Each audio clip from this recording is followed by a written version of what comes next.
Daryanto, 34 tahun, warga Probolinggo, Jawa Timur, yang berprofesi sebagai pekerja perbaikan jembatan yang jatuh dan tenggelam di Sungai Ogan, Kertapati, Kecamatan Seberang Ulu 1, Palembang. Akhirnya ditemukan tim Basarnas Palembang bergabung dengan warga nelayan dan Satpol Airut Polrestabes Palembang serta tim lainnya pada Sabtu 13 Juli 2024 pukul 8.30 waktu Indonesia Barat.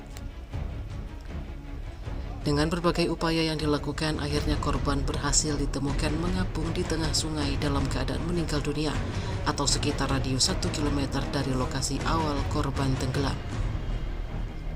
Kantor Basarnas Palembang selaku koordinator dalam pelaksanaan operasi SAR membagi tim SAR gabungan menjadi 2 Search dan Rescue Unit atau SRU. SRU 1 melakukan pencarian dengan cara penyisiran permukaan air menggunakan perahu karet, speedboat, polairut, dan perahu masyarakat ke arah timur laut dengan luas area pencarian 5 km². Setelah berhasil ditemukan, lanjut manca korban langsung dievakuasi dan dibawa ke Rumah Sakit Bayangkara Palembang untuk dilakukan proses lebih lanjut. Diberitakan sebelumnya warga berada di pinggiran Sungai Musi, tepatnya di bawah jembatan Ogan, Kertapati, Palembang pada Kamis sore mendadak ramai. Pasalnya seorang pekerja jembatan Ogan bernama Daryanto tenggelam di Sungai Musi saat sedang melakukan perbaikan bawah jembatan Ogan.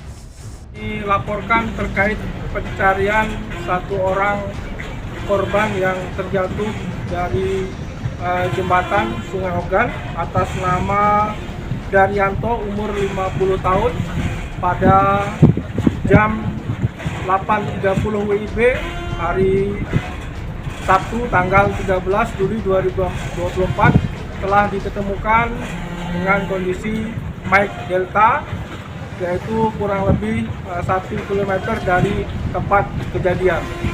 Unsur yang terlibat di dalam melaksanakan pencarian ini dari Kantor Pencarian Pertolongan Palembang, dari Polair Direktorat Polda Sumsel, Polair Polrestabes, dan TNI AL, ada dari PMI dan rekan-rekan dari keluarga korban.